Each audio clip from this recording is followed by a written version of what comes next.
பேரன்பு serial August 9 இன்னைக்கான எபிசோடில் என்ன நடந்துச்சு அப்படிங்கிறத சிம்பிளான ரிவ்யூவாக பார்த்துடலாங்க. சண்மதியோட அப்பா அம்மா 2 பேரும் ஜோசியரை பார்க்கலான்னு சொல்லிட்டு அவரோட வீட்டுக்கு வந்திருக்காங்க. என்னங்க இங்கே கூட்டிகிட்டு வந்திருக்கீங்க அப்படின்னு சொல்லி மங்கை கேட்க, ஆமாம் சண்மதியோட விருப்பத்தில் அவள் மாறாமையே இருக்கா. நம்ம என்னதான் சொன்னாலும் அவள் புரிஞ்சுக்கிற நிலமையிலேயே இல்லை. அதுதான் அவளை பற்றி அவள் ஜாதகத்தை கொடுத்து ஜோசியர்கிட்ட கேட்டு தெரிஞ்சுக்கலான்னு சொல்லிட்டு இங்கே வந்திருக்கோம் அப்படின்னு சொல்ல, சரின்னு 2 பேரும் உள்ளே போகிறாங்க.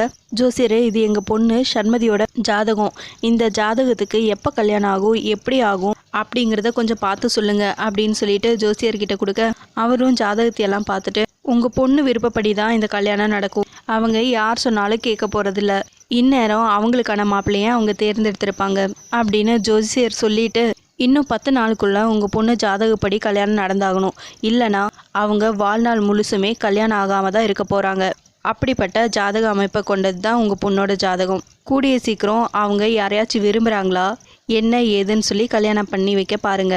அது மட்டும் இல்லாமல் இந்நேரம் அவங்களுக்கான மாப்பிள்ளையை அவங்க தேர்ந்தெடுத்திருப்பாங்க அப்படின்னு ஜோசியர் சொல்ல, சரின்னு மங்கையும் சண்மதியோட அப்பாவும் அங்கேருந்து கிளம்பிடுறாங்க. அடுத்ததாக ஒரு ரெஸ்டாரண்ட் போகிறாங்க. எதுக்குப்பா இங்கெல்லாம் வந்திருக்கோம் அப்படின்னு அருண் கேட்க, இல்லைப்பா எப்பவுமே வீட்லேயே இருக்கோம், ஒரு சேஞ்சுக்காக தான் இங்கே வந்திருக்கோம் அப்படின்னு சொல்ல, சரின்னு எல்லாரும் சாப்பிட போகிறாங்க. சண்மதி, உனக்கு என்ன வேணும் அப்படின்னு சொல்லிட்டு மங்கை கேட்க, எனக்கெல்லாம் எதுவும் வேணாம், உங்களுக்கு என்ன வேணுமோ அதை நீங்கள் ஆர்டர் பண்ணுங்க அப்படின்னு சொல்ல, சண்மதியோட அப்பா மெனு கார்டு வாங்கி பார்த்துட்டு எல்லாமே சண்மதிக்கு பிடிச்ச ஐட்டமாக ஆர்டர் பண்ணுறாங்க.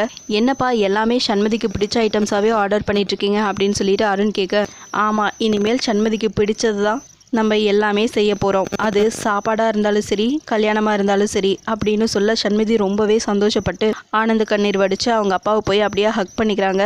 இனிமேல் சந்தோஷந்தாம்மா எங்கள் சந்தோஷம், ஏதோ கோவத்தில் நான் அப்படி பேசிட்டேன் அப்படின்னு சண்மதியோட அப்பா சொல்ல, சண்மதி ரொம்பவே ஹாப்பி ஆகுறாங்க. அதுக்கப்புறம் கார்த்திக்கு கால் பண்ணி, நாளைக்கு காலையில் 10 மணிக்கு முருகன் கோயில் வந்துரு அப்படின்னு சொல்ல, சரிங்க மேடம் நீங்கள் சொன்னால் வராமல் இருக்க முடியுமாங்கிறாங்க கார்த்திக்.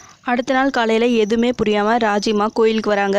அங்கே சண்மதியோட அப்பா அம்மா எல்லாருமே நிச்சயத்துக்காக ரெடி பண்ணிட்டு இருக்காங்க. ராஜியை பார்த்ததும் உள்ளே கூட்டிகிட்டு போகிறாங்க. என்னம்மா திடீர்னு கோயிலுக்கெல்லாம் வர சொல்லியிருக்கீங்க அப்படின்னு சொல்லி கேட்கவும், கொஞ்ச நேரம் வெயிட் பண்ணுங்க எல்லாமே உங்களுக்கே புரிஞ்சிருங்கிறாங்க மங்கை.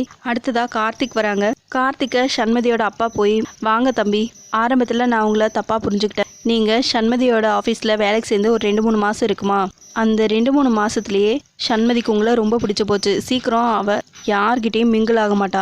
ஆனால் அவள் இப்போ உங்களை பிடிச்சிருக்குன்னு சொல்கிறா. அவள் எப்பவுமே தப்பான முடிவை எடுக்க மாட்டா. உங்களுக்கு யாரும் இல்லைன்னு சொல்லி வருத்தப்படாதீங்க, நாங்கள்லாம் இருக்கோம் அப்படின்னு சொல்லிட்டு இருக்க கார்த்திக் ஒன்றுமே புரியாமல் முழிக்கிறாங்க. நேற்று தான் எங்களுக்கு இந்த விஷயம்லாம் தெரிய வந்துச்சு, அதனால் இன்றைக்கே நிச்சயம் பண்ணிடலாம். சண்மதியோட ஜாதகப்படி இன்னைக்கு நாள் ரொம்ப நல்லா இருக்குன்னு சொன்னாங்க, அதனால இன்றைக்கே நிச்சயம் பண்ணிக்கலாம் அப்படின்னு மங்கை சொல்ல, கார்த்திக் ரொம்பவே சந்தோஷப்படுறாங்க. இன்னொரு பக்கம் ராஜியும் ரொம்ப சந்தோஷப்படுறாங்க. நல்ல ஒரு நேரமாக பார்த்து இவங்ககிட்ட எல்லா உண்மையும் சொல்லிடலான்னு பார்த்தா அதுக்குள்ளே நிச்சயம் வரைக்கும் வந்துட்டாங்களேன்னு யோசிக்கிறாங்க ராஜி. இன்னொரு பக்கம் அமுதா ஆர்த்தி 2 பேருமே வெளியே பூஜைக்கான திங்ஸ் வாங்குறதுக்காக வெயிட் பண்ணிட்டு இருக்காங்க. அப்போ அந்த பாட்டி ஃபோனில் பேசிகிட்டு இருக்கிறதால அவங்கள கமெண்ட் பண்ணி பேசிகிட்டு இருக்காங்க.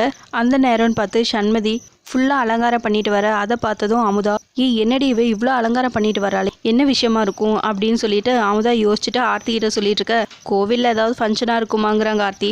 இருக்காதுடி வா போய் பார்க்கலாம் அப்படின்னு சொல்லிட்டு பின்னாடியே போய் பார்க்குறாங்க 2 பேரும். சண்மதி நேராக போய் கார்த்திகிட்ட, என்ன மாப்பிள்ள சார், அப்பா இந்நேரம் எல்லா விஷயத்தையும் உங்ககிட்ட சொல்லியிருக்கணுமே, என்ன கல்யாணம் பண்ணிக்க உங்களுக்கு சம்மதமா அப்படின்னு சொல்லிட்டு கேட்க, கார்த்திக் எந்திரிச்சு நின்று சம்மதங்கிறாங்க.